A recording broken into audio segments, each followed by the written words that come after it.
ননদ ভাবি আজকে আবার চলে আসলাম ঘুরতে, কারণ ননদিনী কালকে চলে যাবে শ্বশুর বাড়ি। আবার কবে দেখা হবে তার ঠিক নেই, তার জন্য ভাবলাম আজকে বের হতেই হবে। আজকে বড় ছেলেকে রাখার জায়গা নাই, কারণ ওর বাবা অনেক বেশি ব্যস্ত। তো ভাবলাম ওকে নিয়েই বের হই, আমাদেরও একটু আনন্দ হবে, যদিও সে অনেক বেশি ডিস্টার্ব করবে। তো আমরা বাসা থেকে হাঁটতে হাঁটতে রিক্সা নিয়ে চলে আসলাম নতুন রাস্তায়। এসে এখানে বেশ কিছুক্ষণ ছিলাম, সবাই মিলে অনেক বেশি মজা করতেছিলাম। আমার ছেলে একটু দৌড়াদৌড়ি করতেছিল, তার জন্য ভাবলাম এখানে একটু সময় কাটাই। দেখো আমি কিন্তু আরেকটু হলে পড়ে যাচ্ছিলাম, আমার ননদিনী ধরলো। আর এই ব্যাগটা আমি আজকে আমার সাথে করে নিয়ে এসেছি, কারণ এটা হচ্ছে আমার মায়ের ব্যাগ ছিল। তো আমার মা এটা কিছুদিন ব্যবহার করতো, যদিও এটা অনেক সাধারণ একটা ব্যাগ, কিন্তু আমার কাছে অনেক বড় স্মৃতি। ছোট্ট একটা পার্স, এর ভিতরে টাকা থাকতো, আমার মায়ের ব্যাগের ভিতরে এটা থাকতো। তো আমার এখন এটা সবসময় কাছে রাখতে ভালো লাগে। তো তারপরে আমরা নতুন রাস্তায় অনেকটা সময় কাটানোর পরে ইজি বাইকে করে চলে আসলাম দৌলতপুর। পৌঁছাতে না পৌঁছাতে ট্রেন ক্রসিং পড়ে গেল। তো এই তো আমি আর আমার ছেলে এখানে দাঁড়িয়েছিলাম। আমার ছেলে তো মনোযোগ দিয়ে ট্রেন দেখতেছে।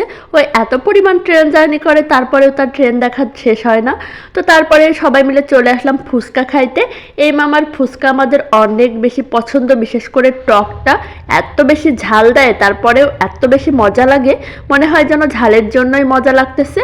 তো প্রথমে আসতেই তারা আমার ছেলের হাতে সুন্দর একটা ফুচকা দিয়েছিল, দেখো মনে হচ্ছে যেন ব্যাং।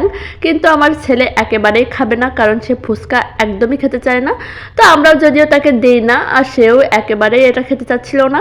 তো এই তো আমি আর আমার ননদিনী এখন হচ্ছে ফুচকা খাবো, আর ফুচকার টকটা এত বেশি ঝাল।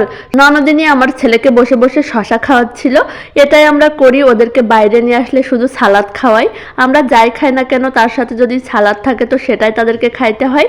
তো এখানে আমার ননদিনী টক ভরে আমাকে দিচ্ছিল। তো আমরা ফুচকা খাওয়া শেষ করে তারপরে আবার চলে আসলাম একটা স্ট্রিট ফুডের দোকানে। এখানে দোকানগুলো আগে ছিল না, নতুন করেছে। তো আমরা অনেক বেশি কনফিউজড ছিলাম কোনটা খাবো কোনটা খাবো না। মোটামুটি 2বার ঘুরেছি গোল রাউন্ড করে, তারপরে ডিসিশন নিলাম যে আমরা এখন চুই ঝালের ঘুগনি খাবো। তো এটা আমার একটু বেশি পছন্দ, আগে প্রচুর পরিমাণে খেতাম, এখন অনেকটা খাওয়া কমিয়ে দিয়েছি। তো যেহেতু ফুডকোর্টগুলো নতুন বসেছে, তো ভাবলাম খাবারগুলো ট্রাই করে দেখি, যদি মজা হয় মাঝে মাঝে এসে খাওয়া যাবে। তো প্রথমে নিয়ে নিলাম ঘুগনি, আর ঘুগনিটা মোটামুটি মজাই ছিল, আর আমার ছেলে শুধু বসে বসে খাচ্ছিল পেঁয়াজের বেরেস্তা। ঘুগনি খেতে খেতে দেখলাম দোকানটায় ছোট্ট ছোট্ট পুরি ভাজি করতেছে। তো আমার ছেলে বলতেছিল পুরি খাবো, তো আমরা তার জন্য বসে বসে ওয়েট করতেছিলাম কখন পুরি হবে আর আমরা খাবো। তো এই তো ওয়েট করার ফাঁকে সবাই মিলে একটু মজা করতেছিলাম, অনেকটা সময় লেগে যাচ্ছিল পুরিগুলো ভাজতে। এদিকে আমার ছেলে তো পুরি খাবো করে তার ফুপিকে অস্থির করে দিচ্ছে। অনেকটা সময় ওয়েট করার পর অবশেষে তার পুরি আসলো।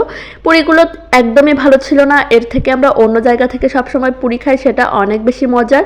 তো কি আর করা, ছেলের বায়না ঠেকাতে পুরি খেতেই হলো। আর দেখো গরম পুরি খাওয়ার পরে তার রিয়াকশন কি। আমার ছেলেটা একেবারেই ঝাল খেতে পারে না, আর তার সাথে গরম জিনিস হলে তো সে মুখেই নেয় না, সাথে সাথে ফেলে দেবে। তো পুরিটা জোরজার করে খেলাম, কারণ তেমন একটা বেশি ভালো ছিল না। তো তারপরে ভাবলাম অন্য একটা কিছু ট্রাই করতে হবে, তো তার জন্য আমরা চলে আসলাম পিৎজা খাইতে। যেহেতু আমি একটু পিৎজা লাভার, আর এখানে যেহেতু নতুন দোকান বসেছে, তো ভাবলাম পিৎজাটা তো ট্রাই করতেই হবে, যদি খেতে ভালো হয় তাহলে তো আমার আর কথাই নেই, মাঝে মাঝেই খেতে হবে। তো পিৎজাটা বেশ মজা ছিল, মানে দাম অনুযায়ী অনেক বেশি মজা ছিল। তো সব কিছু মিলিয়ে পিৎজাটা আমার অনেক বেশি পছন্দ হয়ে গেছে, এখন থেকে তো আমার প্রায় পিৎজাটা খেতে হবে। পিৎজা খাওয়া শেষ করে ননদ ভাবি বাসায় চলে আসলাম। এটা ছিল আমাদের ননদ ভাবির লাস্ট ঘোরার ভিডিও। তারপরে হচ্ছে ননদিনী যেহেতু কালকে চলে যাবে, আবার কবে দেখা হবে জানি না। আজ এই পর্যন্তই, আল্লাহ হাফেজ।